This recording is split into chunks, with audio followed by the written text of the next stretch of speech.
एक लड़का था। वह काफी गरीब था। उसके पास ना तो कुछ खाने को था और ना ही रहने को घर था। वह अपने दोस्त के घर रहा करता था। उसने एक छोटी सी कंपनी में पेंटिंग का काम करना शुरू कर दिया। धीरे धीरे उसके पास काफी पैसे भी हो गए। बाद में वह काफी धनी भी हो गया। लेकिन अभी भी उसके अंदर कुछ कमी का एहसास होता था। जब वह छोटा था तभी उसके माता पिता इस दुनिया से चले गए थे। उसने कभी प्रेम को नहीं जाना था। एक दिन जब वह अपने किसी काम से बाहर गया था तो उसे एक लड़की दिखी जो कि काफी अच्छी और खूबसूरत थी। उसको देखते ही इस लड़की को उस लड़के से प्रेम हो गया। वह काफी देर तक उस लड़के को देखती रही। कुछ देर बाद वह लड़की वहां से चली गई। कुछ दिनों तक यह लड़का उस लड़की को खोजता रहा लेकिन वह लड़की न मिली। लेकिन नियति ने उस लड़की से इस लड़की को मिला दिया। वह लड़की इस लड़के के घर काम की तलाश में आई थी। लड़के ने लड़की को तुरंत घर के काम के लिए रख लिया। जब वह लड़की इस लड़के इस मिलने आई थी तो उस समय इस लड़के ने कुछ शब्द भी साफ से नहीं बोल पा रहा था, जिससे लड़की को लगा कि यह लड़का गूंगा है। लड़का भी जान गया था कि यह लड़की हमें गूंगा समझती है। इसके साथ ही साथ यह लड़की समझ गई थी कि यह लड़का इस घर का नौकर है, ना कि मालिक है। अब जब भी यह लड़का उस लड़की के पास जाता तो गूंगा बन जाता है। धीरे धीरे वह लड़की इस लड़के पर काफी रहम खाने लगी। अब उसे इस लड़के के लाचारी पर प्यार होने लगा। लेकिन फिर वह लड़की एक बात से डरकर पीछे हट जाती थी।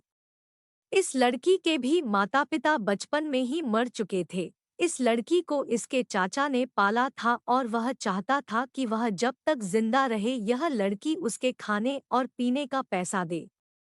लड़की का प्रेम हद से भी बाहर जाने लगा। लड़के के एक खांसी पर भी वह लड़की दौड़े उस लड़के के पास पहुंच जाती थी। अब लड़का भी समझ गया कि इस लड़की को मुझसे प्रेम हो गया है। लड़का भी बहुत ज्यादा उस लड़की से प्रेम करता था। उसने पहले लड़की के बारे में सब कुछ पता किया। जब उसे सब पता चल गया तो वह बहुत रोने लगा क्योंकि उसने गूंगे होने का झूठ बोला था। अब वह दिनों रात रोने लगा। लड़की अपने सैलरी में से लड़के की इलाज करवाने को कहती थी। एक दिन सुबह ही उस लड़की को पता चला कि वह लड़का हॉस्पिटल में भर्ती है। वह दौड़ते हुए जब हॉस्पिटल में पहुंची तो उसने देखा कि लड़का बेड पर बेहोश पड़ा है। उसके आसपास काफी मशीन लगी हुई थी। जब लड़की डॉक्टर के पास पहुंची तो वहां पर डॉक्टर ने उसे बताया कि लड़का अब बोल नहीं सकता है। उसने अपनी जीभ को कटाने की कोशिश की है। इसके साथ ही उस डॉक्टर ने उस लड़की को एक पत्र दिया। उस पत्र में लिखा था, मैं एक काफी धनी लड़का हूँ। जिस घर में तुम काम करती हो उस घर की मालिक मैं ही हूँ।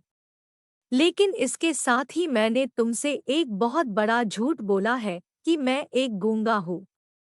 अब इस झूठ का प्रायश्चित करने के लिए मैं ऐसा काम करने जा रहा हूँ। इसके साथ ही तुम मेरे घर से मेरे मैनेजर से पैसों को लेकर अपने चाचा को दे देना और एक नई जिंदगी की शुरुआत करना। अगर हो सके तो मुझे माफ कर देना, तुम्हारा दोषी। इस पत्र को पढ़ने के बाद उस लड़की के आंख आंसू से भर आए।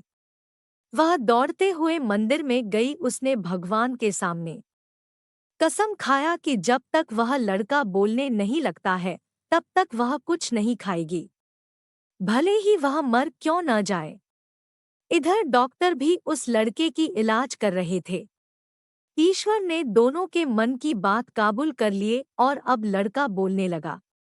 लेकिन वह अपनी याददाश्त को खो गया। अब उसे कुछ भी नहीं याद था। अब इसके बाद लड़की ने उसके याददाश्त के लिए काफी कुछ किया लेकिन याददाश्त न आ सका। अगर प्रेम की नींव को झूठ पर रखा जाए तो वह गिर ही जाता है।